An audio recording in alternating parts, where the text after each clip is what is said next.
Welcome into the Cougar Tailgate, where BYU fandom lives. Here's your host, Lauren McLean. How's it going, everyone? The sun is shining, the birds are chirping, and sports fans are rejoicing. With the NBA playoffs heating up, more and more fans are being allowed into the venues to witness all the threes, steals, and slam dunks in person. Later in the show, Vice President of Communications for the Utah Jazz, Frank Zhang, will join me to talk about what it took to get Jazz supporters back into Vivint Arena. But first, let's welcome on the boss, David Phillips Jr. What's up, Junior? Not much. Just happy to be here. Happy it's playoff time. So, Junior, I know you are a big Utah Jazz fan. You've been to a ton of games in that arena. It switched names. A few times, but same arena. What would you say is your favorite moment as a Jazz fan inside Vivint Arena? Well, it had to have been, and the years escape me. I think it's 2007 or 8, but it was the year that they had Derek Fisher. And I know Jazz fans may cringe a little bit hearing that name. We feel like he betrayed us. Yeah. But when he was here, it was great. He had left because his daughter had the eye cancer. And the playoff game against the Warriors, where he came back, I believe it was game 2, he came back into the arena. So the game had already been going. He comes in, and as a producer for the pregame show, I was down kind of in the tunnels, and you saw him come in. He jogs into the locker room, comes out. So I went back into the arena. He didn't sit on the bench for probably more than 5 seconds before Jerry Sloan brought him in. And when he walked in, the fans knew what he was going through personally and all that. The Jazz fans were so loud. I still get chills to this day when I think about that. When I think about that moment when he comes in, he hit a big three, he had a steal, he was impactful in that, and just what it meant for him as a family man, but also as a Jazz player and a big win and stuff. I'll always remember that moment. I love that. And I think that's so impactful. And I think that's one of the huge things about being a fan and what makes sports so special is you can come together, with one purpose, and you're supporting these guys. And if you're a huge fan, you know their background, you know what they're going through. And I just absolutely, I love that. And this week I don't know if it was as loud, Junior, as that day, but it seemed like it was absolutely deafening inside Vivint Arena this past week. Yeah, it was great. I mean, playoff atmosphere. A lot of my favorite memories are being there. I remember going on Mother's Day. We brought my mom to a game, and it was Jazz Lakers, and Ronnie Price had a monster block on Luke Walton. And I can just remember that place going absolutely ballistic. There is nothing like playoff basketball, especially at the Vivint Arena. That is one of the coolest things. Well, just from watching on TV, I don't know if it's with the mixture of fans finally being allowed to watch in person and cheering on the best team in the country, it creates an unbeatable environment. But what was it like to actually be there? To find out, let's bring on a man who saw it live in all its glory, a huge Utah Jazz fan, Jason Sanders. Thanks for coming on, Jason. You bet. Glad to be here. All right, so tell me where you're from and a little bit about yourself for the fans. Yeah, I grew up in Kaysville, Utah, lived around the country a bit. Saw Jazz and BYU games at various locations around the country before coming back home and raising my family here in Davis County. Love it. Cool, Jason. So how long have you been a Jazz fan?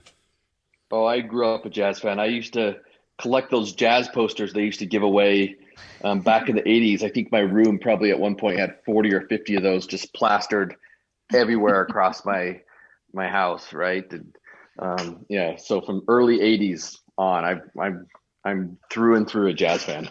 Okay. So if that's the case, who is your favorite former player? We'll start there. Former Utah Jazz player. It's Stockton for sure. Yeah. That's not a bad choice. What about your current favorite player? Oh, that one's hard because there's so many good guys, right? I mean, Joe Ingles is just classic, right? Considering where he's come from and how far he's developed, but then, he's a great dad and kind of a role model from that front. And, and he looks like my 8th grade math teacher. So that's even funner. And, Rudy Gobert is just amazing on defense, and the way he's also, came in as a gangly, tall French guy that nobody believed in. And now he's just dominant. And then Donovan Mitchell, right? I mean, everyone loves Donovan Mitchell. So, my license plate on my car is 4-5 named after because of Donovan. So, and then you can just keep going. I mean, George Niang's great to to cheer for, and you got Clarkson. I mean, it's hard to pick one favorite. You love them all. Yeah. Yeah. So, Jason, as this team began to kind of gel together last year and started to make a run in the playoffs, how hard was it not being able to attend? Oh, it was brutal. I had half a season of tickets last year. And, my family and I would go to a lot, half the games at home and just loved it. When the lockdown happened and it was going into playoff mode, we were getting ready to go to all those games. And we had some really good games that we missed out on. So it was kind of lame. It was lame anyway, all around the country and every aspect of our lives, but missing out on the Jazz games made it worse. So back in December, I believe, is when they announced that they would slowly be letting fans back in at Vivint Arena. When you heard that they were going to be letting fans in, what was your reaction? At first, I was really excited, but it was pretty hard to get tickets early on because they didn't allow very many people in. So I'm just glad to seeing it open up a lot more so you can actually get tickets. Yeah, with them being such a hot team, how hard was it to get tickets to Game 2? It was surprisingly easy. They were a lot more expensive than they were last year, but I just went online and bought them. So you're like, I don't care the price. This is happening. Yeah, so last year we had half a season of lower bowl tickets, and I thought the price was pretty reasonable. But when I saw the prices this last week, we opted for upper bowls. So that'll tell you a little bit about the price difference. I don't even want to know the price. I think it would make me sick to my stomach. But okay, so take me to when you were headed to Game 2. You get to Salt Lake. All the fans are gathering outside in anticipation. How are you feeling in that moment? Oh, it was perfect. I was cheering in the tunnels. My wife was annoyed at my childlike exuberance. Pretty normal, but it also just makes it a lot of fun. So it was great to see all the fans there and be in a crowd, and it was awesome.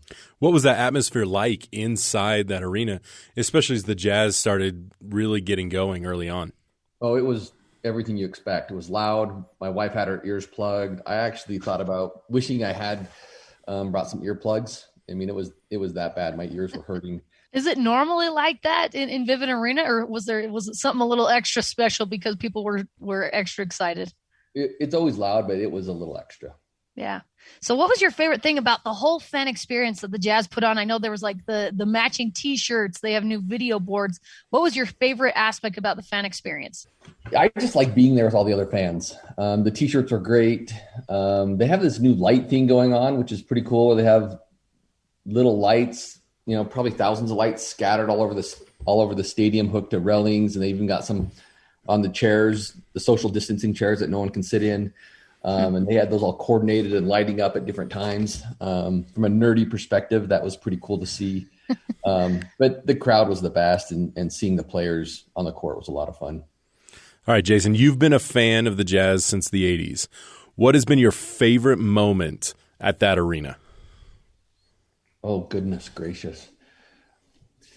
So I haven't gone to, the last 3 years is really when I started going to games regularly, just because my kids were pretty young until recently. That's really a hard thing to answer. I did love the block on Wednesday night, Gobert's block on John Morant. If I can just go with something recent. I did go to a summer league game when Donovan Mitchell, his first rookie year. And that was pretty cool to see that guy come out and just dominate. I think he dominated someone from the Celtics. And, nobody really knew who he was. And, we didn't think he was going to turn out to be the guy he is today. But in hindsight, it was pretty amazing to see that guy come out there and he destroyed him. It was awesome. Well, you can absolutely say Game 2 of the playoffs, because it's not every day that Utah has the number one team in the NBA and you're there to watch it. I think that's an incredible, and John Morant, he's so much fun to watch. So as I guess an opposing fan, what was it like watching him in person? Oh, it was frustrating. My wife, who's not a huge basketball fan, just kept asking about him. She's like, "Who's that guy?" And if you can get the non-fan to take notice, you're doing something right. All right. So now that you've been able to experience being back in a loud, crowded, and rowdy sports environment, would you rather watch live in person from the arena or from the comfort of your own house and your favorite chair watching on TV, which is basically what we all did during the past year. Oh, it's easy. I'll go to the stadium anytime. It was like going home. Before the game, we got there kind of early, and it was just nice to sit there. And I just like, this is good. I'm home. This is awesome. I love that. That's the perfect way to end it. I'm home. Jason Sanders, thank you so much for joining us today. You were awesome. Take care. Thanks for having me. All right, up next, get a behind-the-scenes look into what it took to get Vivint Arena fan ready with the Utah Jazz Vice President of Communications, Frank Zhang. This is Cougar Tailgate.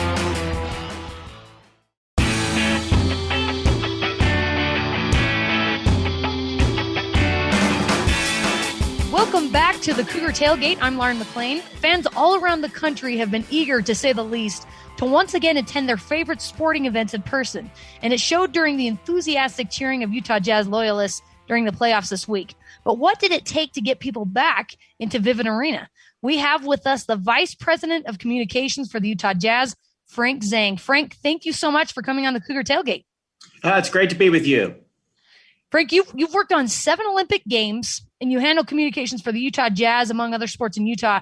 So you've been involved in some incredible events throughout your career. What's one of the moments that sticks out to you the most, would you say? Well, I have been quite fortunate to have a career in public relations and sports.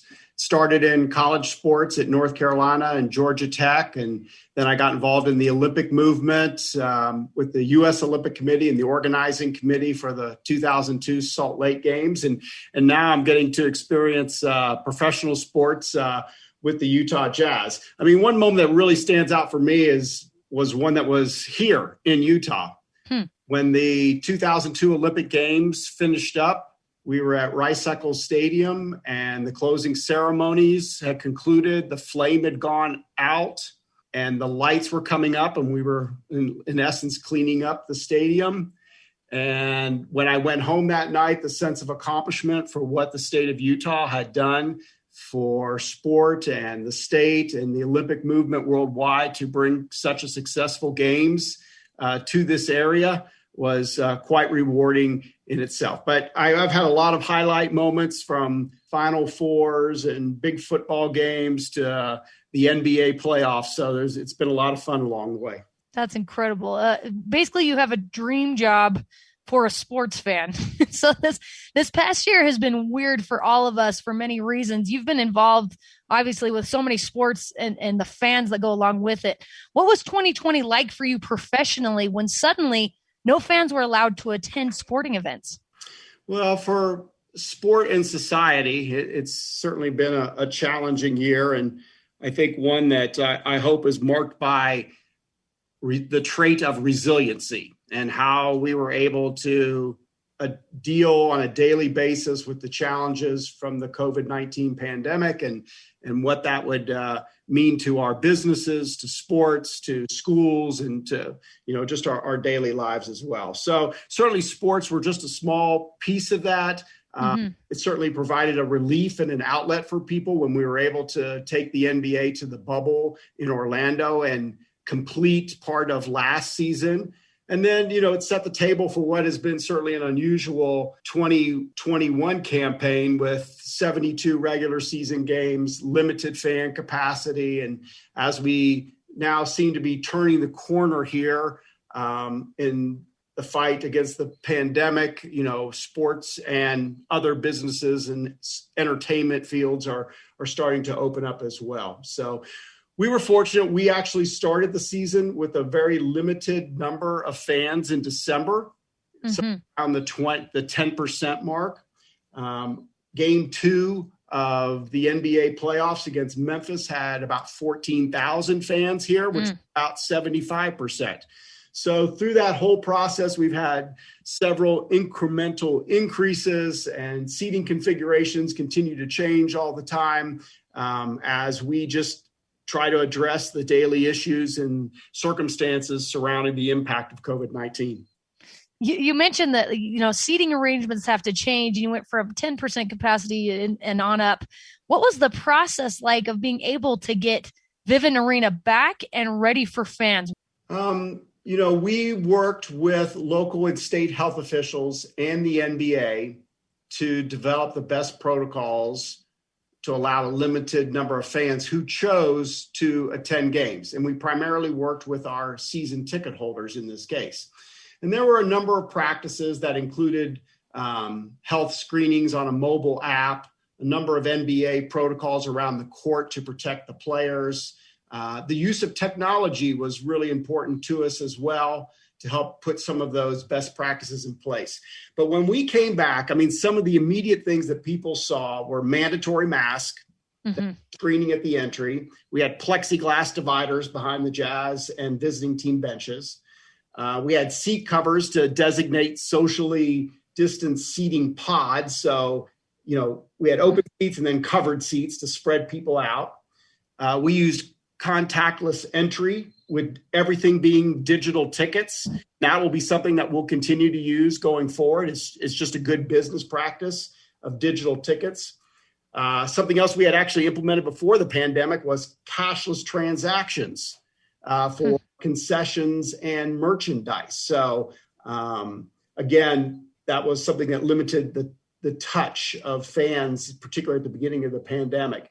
And then we don't allow bags and things into the arena to speed up entry into the facility as well, so that you don't have people grouping up. So some of those things were done because of COVID-19, but some I think will be good practices that we will continue forward with. And I was going to ask that if some of these will continue forward, which I imagine they will, because honestly, they're really great ideas. So what are some things the Utah Jazz have done to increase the fan experience for the playoffs?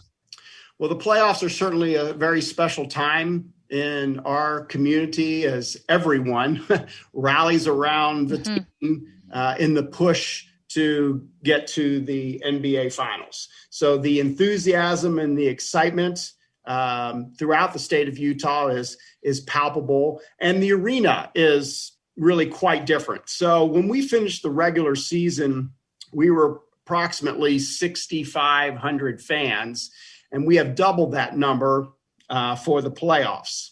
And wow. I mean, the atmosphere is different. Certainly when you have more fans in there, it's more natural. But then we have the added elements of, the music and the new videos. And obviously the T-shirts are one of the fun things that we do by putting out 18,000 T-shirts. The first game was white out, where everybody had white T-shirts. The second home game featured our dark mode color scheme of the orange, red, and yellow, and it matches the court and the Jazz uniforms.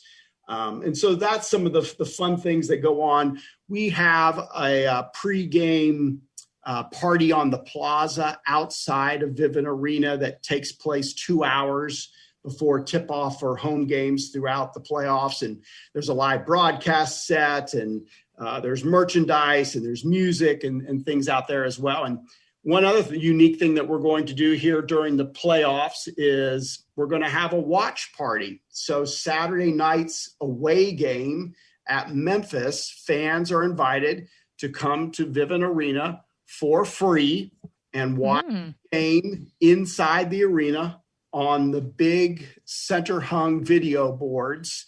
It's a great way for Jazz Nation to come together, experience the moment as fans, and watch the game together. So we're looking forward to that. Oh, that sounds like a blast. And it feels so good to somewhat be back to normal and be able to get together in groups this way. Frank, I'm sure you've been in Utah long enough to know that BYU and Utah fans don't get along too well. The Utah Jazz is one of the only things that brings them together to wear the same colors and to be sitting in the same place. So what impact have you seen that having fans present at the games has had so far? Well, it's certainly invigorating for the players. Honestly, during the regular season, arenas around the NBA were using what they call audio sweeteners. And that was an extra sound system that was brought in that provided music or rhythmic clapping and cheering as well. And part of that is because of the television coverage. With games being on TV, they wanted to have that ambient sound come from around the court, and for the players' sakes as well. I mean, it's sort of would be weird to be playing basketball in a 18,000 seat arena where you can hear everything. You know, it's quiet. Let me put it that way. Right. So audio sweetening was a way that the league enhanced the experience for television, for the players, and even for the fans in attendance as well. Since we've gotten to the playoffs, we've been able to eliminate that. And it's a much more natural feeling that's coming from the moment of cheers and dunks and the reactions of fans. And it just, the feeling is just a little bit different because of that. In what ways have you noticed a difference in the players going from the NBA bubble last year with 0 fans to playing in front of thousands of fans? Have you noticed any difference in the players themselves? Well, the players play for the fans in many, you know, and it adds certainly that level of excitement to it and connection that happens even in person that way, you know, between the fans in the stands and the players on the court. Vivint Arena is built for basketball. It is a wonderful facility to watch basketball. And the Utah Jazz truly have a home court advantage because of our fan base and because of the way the facility exists as well. And it's something that can help swing. One of the biggest words in sports is momentum. Mm-hmm. And, you know, the fans can help swing that momentum back and forth, whether it's an outdoor football stadium or an indoor basketball arena. And so they have a part to play in how the team's performance may be. Absolutely. And obviously people's desire to attend sporting events has increased since it was taken away from them for a year. And this is kind of maybe just your personal opinion. Do you expect this eagerness and increase in ticket sales to last, or do you think it might dwindle once again as everything is normalized again? Well, the return of sports has certainly brought a degree of normalcy probably back into our lives again. You know, the Jazz are popular. I put it in the present tense. I mean, we had a sellout streak of more than 100 games before the pandemic hit. And even with our limited capacities, we were technically sold out for every game during this past regular season, although in smaller numbers. I totally get that. So, you know, if there's a trait of Jazz fans, it's certainly loyalty. And we have had great response from our season ticket holders throughout the years and the fan base in general. So, you know, as the team is really hitting its stride, you think of all the awards this team has captured this year, from All-Stars to Sixth Man of the Year to finalists for Coach of the Year and Defensive Player of the Year. And it's an incredible nucleus. And, you know, this regular season was certainly fantastic with the best record in the NBA, the number 1 seed in the West, and the home court advantage throughout the playoffs. That enthusiasm, I do believe, endures with Jazz fans. I agree with you. It's been over 20 years since Jazz fans has seen anything like this. And this is something we've been asking this question to people is, now that you experience sort of watching games from just at home, now do you prefer watching it from home at your favorite chair, or would you prefer to be in the arena itself? You know, I've actually been going to Jazz games since December. You know, the bubble was certainly a unique experience for all, but we were so, you know, health and safety was the number 1 priority for everybody. And, you know, the NBA and the Jazz have been extremely cautious, as we all should be, in how we were able to deal with this. And still there are many protocols and testing and space limits that are still in effect, particularly to help keep the fans, employees, and the players safe. So you know, it's a unique experience to go into arena because, you know, we have a really fantastic video board system. So sometimes you catch yourself looking at the screen because it is bigger than life and it feels like it's your living room and you're watching on TV. But when you mix that with the emotion of the crowd and the people in the arena and the noise, that's probably the best of both worlds, when you get to see it live and watch all the replays on TV as well. Absolutely. That's actually a really great point. You get the best of both worlds. So last but not least, so obviously you're a huge fan of sports, and your son was just named MVP in Region 13 for high school baseball. He plays for Judge Memorial. That's got to be a really proud moment as a dad. What was that like for you? We've talked about some of we've obviously talked about basketball and different sports here as well. But we're sort of a baseball family.